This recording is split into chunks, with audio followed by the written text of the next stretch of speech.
Agua guisada de grasas y rompeolas de huesos, de fruta de cabecitas, veréis los árboles llenos. Atrás, a contratiempo.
Ahora les explicaré un poco por encima qué es lo que el reverendo padre Florensky entendía por la inversión de la perspectiva. Inversión de la perspectiva que no es obviamente más que inversión de su dirección.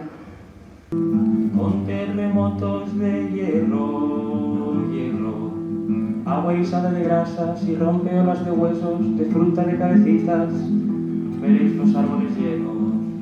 Atrás, a contratiempo.